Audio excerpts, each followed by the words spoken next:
Hello student. देखिए, आज हम चर्चा करते हैं फ्यूचर इंडेफिनिट टेंस। तो ये क्या है फ्यूचर इंडेफिनिट टेंस, समझिए। फ्यूचर इंडेफिनिट टेंस को समझने के लिए हमें यहाँ के इंट्रोडक्शन को देखना होगा। वाक्य के अंत में गा, गी, गे, यानी हम किसी भी सेंटेंस को जब हम पढ़ते हैं जो फ्यूचर इंडेफिनिट टेंस से टच होगा वो होगा अंत में उस वाक्य क्या आएगा, गा, गी, गे। जैसे कि वह खाना खाएगा, ये देख रहे हैं आप, अंत में क्या आया, गा आया। तो क्या है, गा, गी, गे। ये सेंटेंस जो क्या क्लियर करता है, ये फ्यूचर इंडेफिनिट है और इसमें पता लगता है काम भविष्य में होगा। तो देखिए इसका रूल क्या होता है, सब्जेक्ट प्लस विल और शैल, ये हेल्पिंग वर्ब आती है, प्लस वर्ब की फर्स्ट फॉर्म आती है और फिर इसके बाद ऑब्जेक्ट का प्रयोग होता है। अब हम इस तरह से इसको यहाँ पर ये बना देंगे। एग्जाम्पल देखिए, वह खाना खाने खाएगा, तो क्या होता है, ही विल ईट द फूड। अब बात आती है यहाँ पर विल और शेल दोनों लगे हुए हैं।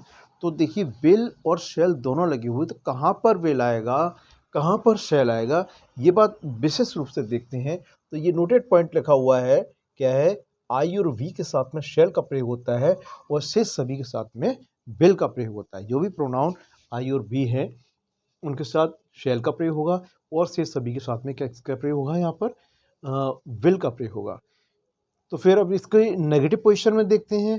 तो नेगेटिव क्या होता है, देखिए कि नेगेटिव में यहाँ पर विल और शेल के तुरंत बाद जो हेल्पिंग वर्ब के बाद में नॉट का प्रयोग होता है, ठीक है।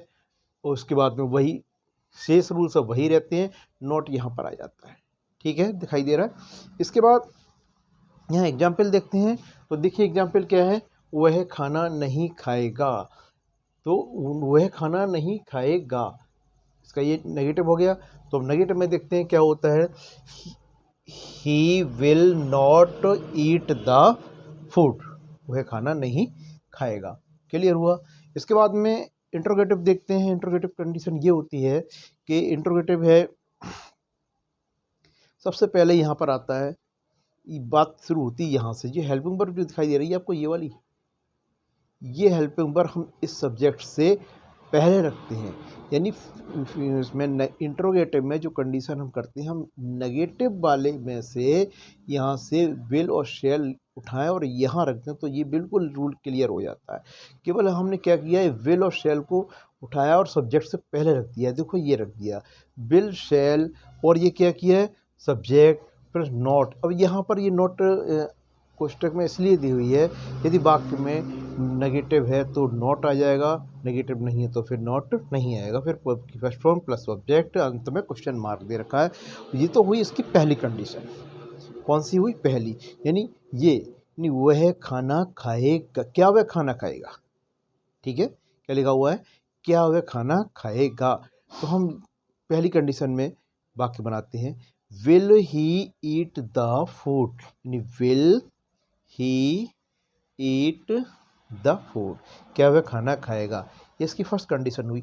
और इसके बाद में इसकी सेकंड कंडीशन है, यानी वाई टाइप। वाई टाइप कौन से होते हैं, जब प्रश्नवाचक शब्द वाक्य के बीच में आए, यानी क्या वह, यानी ये वह खाना क्यों खाएगा, यानी अब ये क्या है, क्यों आया है, यहाँ पर क्या आया है, क्यों।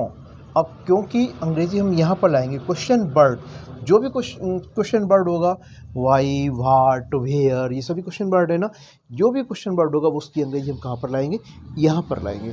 तो देखिए शेष रूल सब वही रहते हैं। तो क्या है, वह खाना क्यों खाता है, तो कंडीशन आई, why will he eat the food. Why कहाँ पर आ गया, वाई ये आ गया, यहाँ पर आ गया, why will he eat the food. अब इस तरह से यहाँ तीनों कंडीशन सामने पूरी होती हैं। क्या होती हैं कि सब्जेक्ट, ये affirmative, negative, interrogative.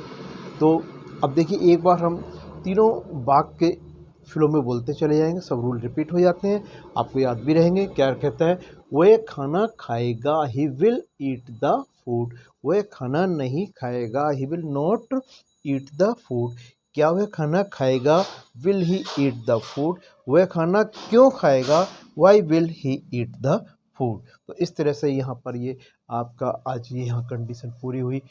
Future indefinite tense, future indefinite tense आपको अच्छी तरह से तैयार कर लेंगे और ये एक ही बार में आपको समझ में आ जाएगा। इसको तैयार करिए।